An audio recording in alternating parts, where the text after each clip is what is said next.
Okay, guys and gals, back in Bob's Barn Workshop today. Well, before I start the project today, I want to show you something. This is my old standby classic Craftsman table saw that I added a beautiful Vega fence to years ago. Well, I upgraded in the safety realm of things and bought myself a decent, really nice saw stop saw. It's not brand new, but it has very little use. So, hopefully this will keep me from ever injuring myself. And it comes with its own mobile base. And really nice brand new blade. They're expensive. And what I'm going to do is I'm working on attaching this outfeed table to the back. And it has a rail right here, which is nice, which is 2 1/4 inches deep. My table is only 2 inches, so I'm going to drill some screws through it so it'll drop in here, and then I'm going to readjust these sawhorses so they support the back. So we'll work on that, and then all I'm going to do is compare it to the fence, and then we'll move it, and I'll show you when I get it set up. I need to cut this thing down to size because I got to finish up what I'm doing on that so I can cut it and get it out of here. It's just in the friggin' way. But I promised you guys I was going to show you how to router out the back of those cabinets. And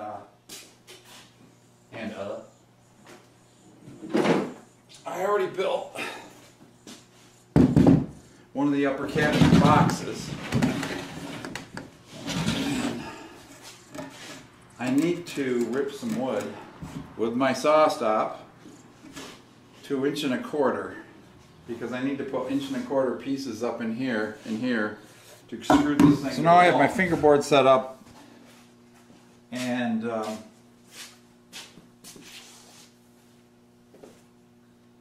let's see, I got push sticks here somewhere. I got really nice push sticks, but there's one on the saw. Okay, so featherboard. The featherboard also has a tab to keep the work from kicking up. Let's make a couple cuts here.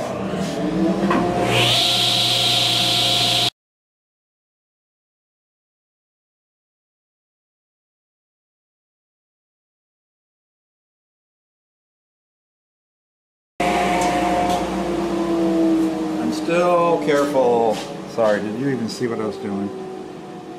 I guess you did. I bumped the stupid camera out of the way. So that second cut I made a little bit thinner. So, and I'm just checking here with the depth of this back. So now I need to cut the back to perfect length so I can screw that in from the top, and that'll give me screwing ability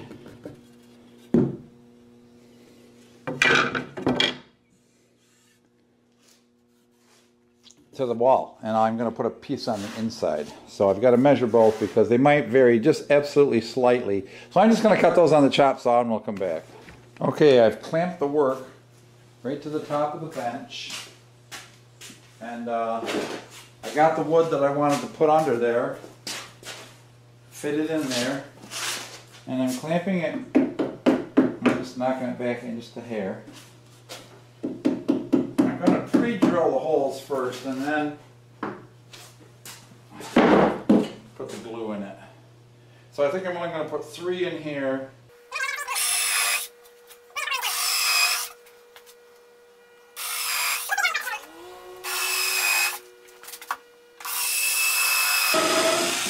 Alright, so we all know the glue does the work, right? So I got the glue.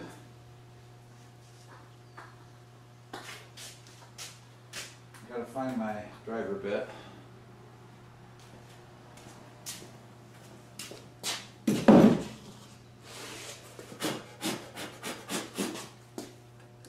We shouldn't need these anymore because the holes just line themselves right up. So I'm gonna do it this way. You guys probably aren't gonna be able to see, but I'm right-handed, so this is the best way for me. Like that. I got the bad side against the wall, of course. And.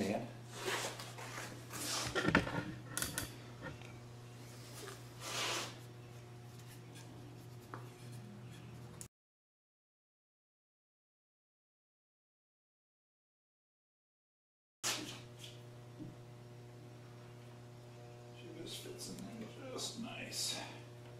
So you're going to put my first one in. To be done right, right. All right.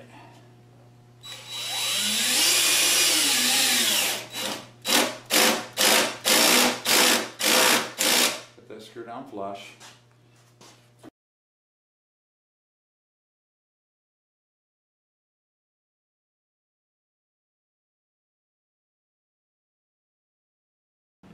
A few years ago, I bought this, quite a few years ago, I bought this MLCS router bit assortment here, and I'm hoping I got a rabbit bit in here. A small rabbit bit. So there's a straight bit, there's a deep rabbit. That's more than a 1/4 inch deep though. That might be 3/8, but that's what we want. Duh. Yeah, right there. There's the bit we want. Okay, this bit is going to ride on the wood. It's going to ride on the wood. And the router's going to come right into the width and cut that a 1/4 inch. Now let me measure it against my 1/4 inch plywood. So we are just going to go around the inside of this box, and then we'll measure it. And and you always want to go clockwise because your bit is rotating clockwise. Now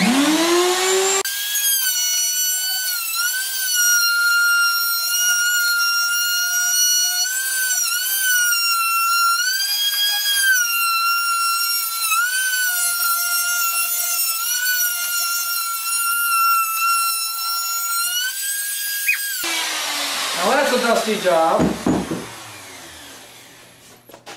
Bada boom, bada bing. So now we're just going to cut that to the exact size. Again, you don't really need to watch that. I have a couple of scrap pieces right here that were left over from the other cut. And I've got to measure this very precisely because that's going to actually square up the cabinet. And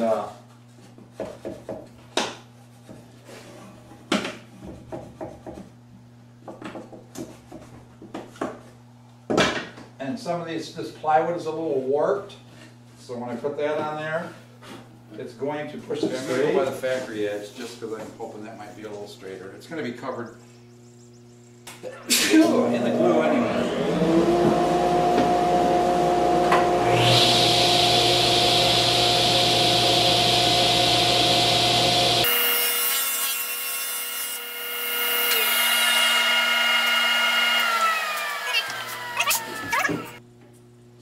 Give it just a line length, a line width, yes, under 27.5.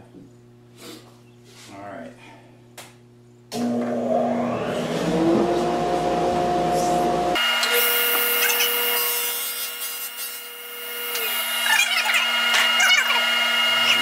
this has to get the corners whittled off, and I'm going to do that. I'm not going to take you way over there. But I'm going to whittle off just a little bit of that corner. Let me find. Alright, so I have my top cut very precisely. I actually radius the corners by using a compass. So what I think I'm going to do, get my glue down to the end here, I'm just going to put a bead right in the corner just because I really don't want a lot of squeeze out. But of course I do want to catch it.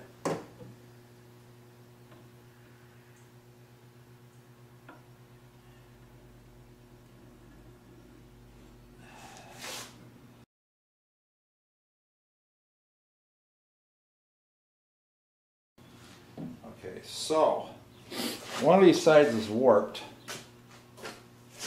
and it's the side with the slash on it. I made a little mark, yep, and I made a little mark on my plywood, and I sanded my plywood, by the way, a little bit. So that guy goes in first. I'm going to get some of that out of there. guy goes in first because I'm going to pry him in. Just like that. Now, there's a nice tight fitting bag.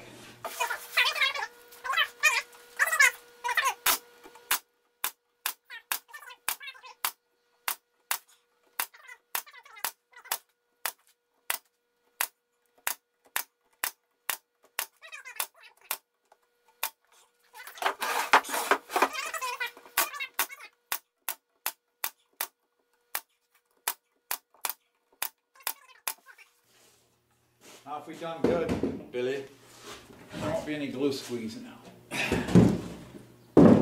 So, we have very, very, very little. And the best thing to do is not wipe it. Because if you wipe it, you're going to smear it all over. So that's how we're going to improve the structural integrity of this. Now, alright, so I just sanded this up. And I've test fitted this before. And I'm going to tip this up because I want to get the glue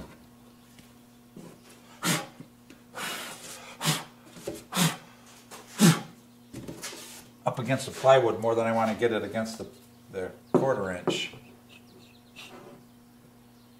I got to go get another bottle of glue, I guess.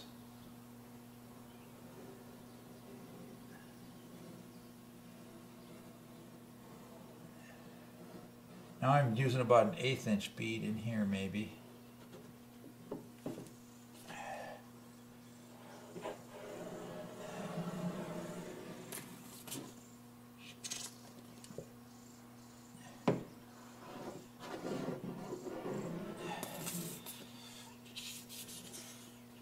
Come on.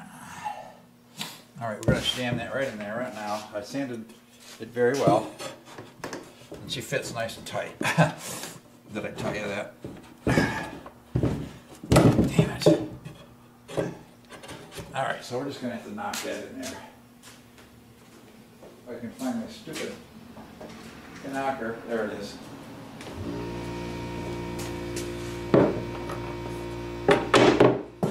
Not that tight.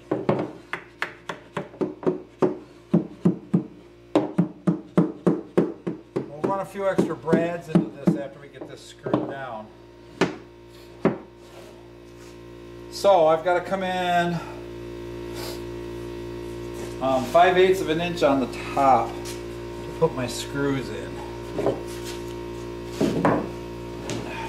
And I'm not going to wait because to come over 3/8 and then 1/4, I want to be right in the center of this. Again, this ain't a rocket science cabinet course, guys. In case you hadn't noticed, this is just how to get her done. And I'm going to run my pen down here. Let me measure over 5/8.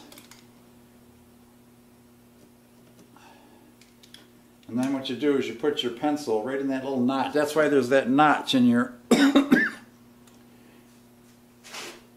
and in the end of your here. Did you know that the end of a ruler has 3 functions? For one thing, it slides in and out because you have to compensate for the thickness of the lip of the tape measure. So when you press it against the wall, it slides in a little bit. It makes your 2 inches. But then when you hook it over something, it slides out to compensate for that thickness. Plus, it has a little loop for running the tip of your pencil, and it also has a slot so you can hook it on a nail head. Alright? Class dismissed. Alright, so I'm just going to use my ruler. Just like that. And like that there. Now I got no way of really pressing this in there good. So I'm just going to have to kind of wing it, guys. Wingo. Be like.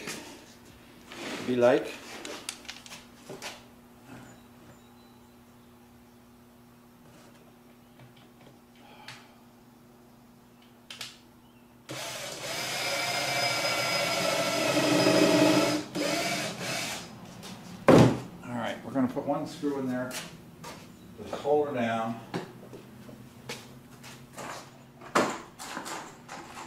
because this is the top.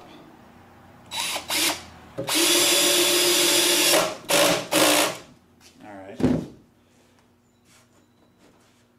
going to put one in the bottom.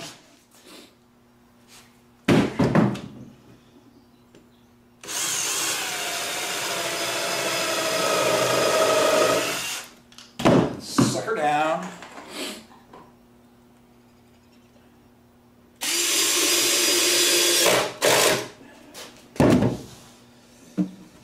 And they're going to put 3 more, I guess. I'm not going to do the ends.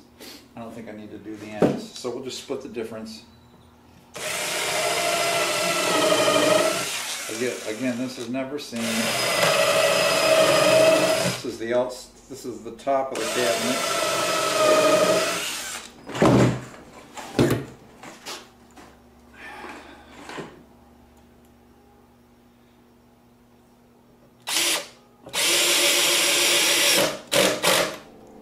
That sucker down tight. Oh yeah, shit. Oh yeah, baby.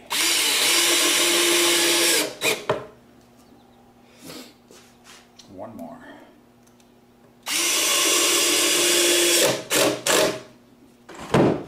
And that's how you add the back and the mounting rails. Now, some guys, I mean this, I just did this so I gained my extra depth, because a lot of cabinets you get will have that strap on the back and the cover, the back cover put in. Well, I just gained 3/4 of an inch of depth, so when the wife's got a big casserole dish or something that won't fit, this will compensate, give her a little bit more space. And I think it works great, and these things are going to be beast. And then I can, shoot, I'm going to sand that up. I got places for my screws. So I think that's it for today. Well, I was off camera for a little bit. What I did is I noticed that one side where you see it pushing out, it was a little warped, so I'm just going to leave that cabinet sit like that. So it just takes the warp out of this a little bit. I don't want to try to force the face frame to fit it, because then when I push my 2 cabinets together, that little bit of a bend in that face frame would show up. So I'm not going to do that. Of course, I can't screw the face frames together.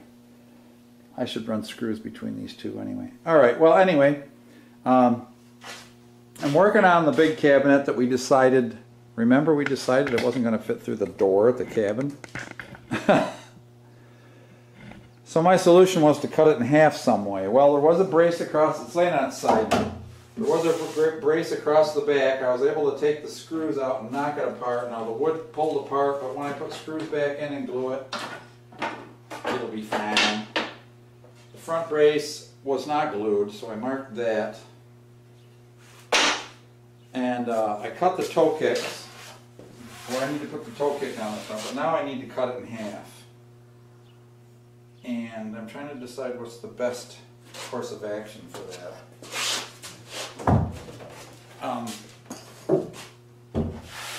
Because I really want to get this broken up and put up in the attic here or something to get it out of the way, because it's a big clumsy thing and it's in my way. And of course it's going to need to be finished. And now the weird thing about this is the toe kick for the normal cabinets, which I cut here, is 2.5 inches. But that board is going to be put on as a trim board after to bring it out. So I just need to put some sort of board on the front of here to nail that to. So anyway, we're leaving that alone. I'm just going to drill a hole here so I can follow my way in. And so let me find a long bit.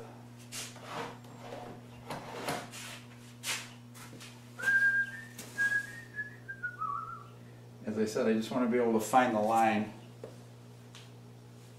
Yeah, this will do it, I guess. Get it.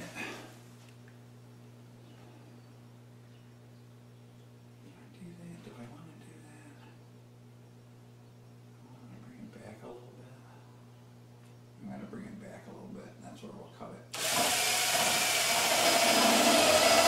All right. So that just makes me a mark on the other side. Helps a lot easier than trying to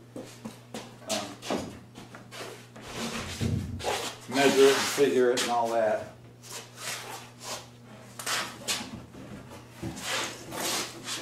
So there's my hole.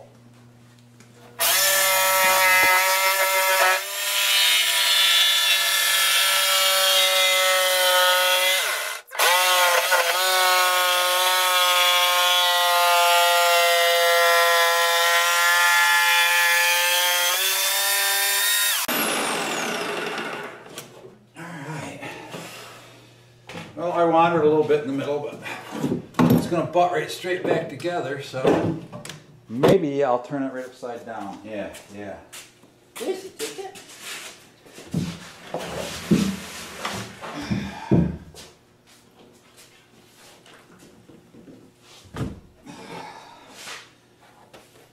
I just need to finish cutting through over here, and then I'll be able to separate it. That's going to be hidden anyway. Oh man, I bent the hell out of my blade. Oh,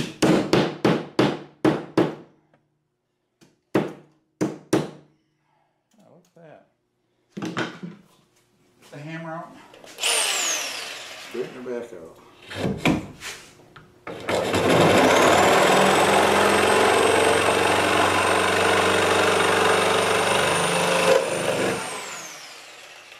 Okay. Drum roll. I'll back you up just a little more again. Now, what's the piece that's going to fall? I guess this is going to be the piece that's going to fall.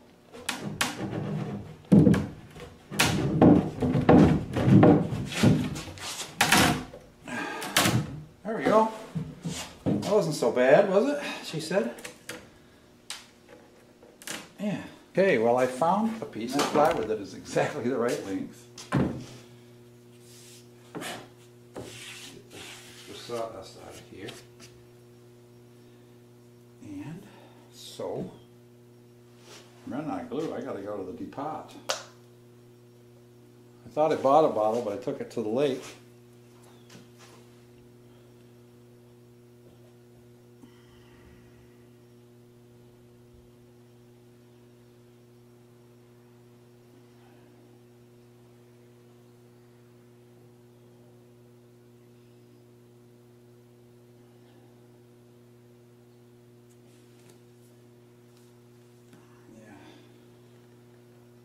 I'm puking out a big glob of something here. But it's out now. My air compressor is still on. I gotta remember to turn that off tonight. Wipe that off. I'm just gonna band-aid this on here just like that.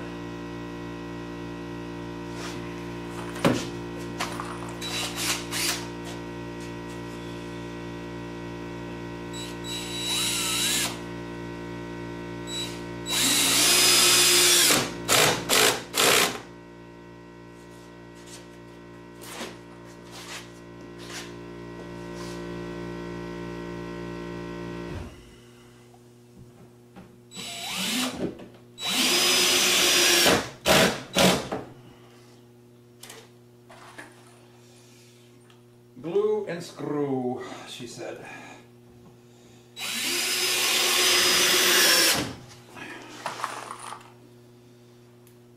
This will be as strong as the original plywood as soon as that glue dries. Won't it? That way we can just put them back together with the screw to the floor and make the two pieces together. Alright. And we're going to do the same thing on the back.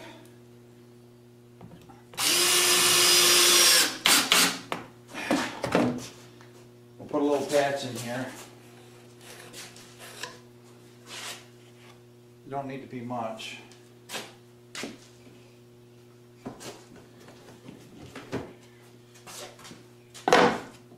Maybe that ½ inch even.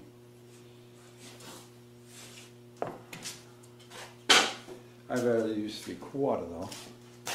Alright, I'm going to go find a piece of 3/4. Alright, so I got that extra strip of plywood screwed on to the cut, and I've got the part where it's going to bypass in the back. I put it on the smaller piece just to make this lighter. And so you can see how that's going to tie the back piece back together. This is going to tie the floor back together. And we'll wipe that glue out of there so it doesn't block us putting it back together. It's fugly, but it'll work. I don't know why that saber saws are not good for being under restrained like by a fence. They like climb all over the place. So anyway, I think that's it for tonight, boys and girls. I gotta go help put walls of a big shed up after I eat my dinner here shortly. So that's all the work we've done so far. We're gonna work some more on these upper cabinets now. So take care, God bless, we'll see you next time.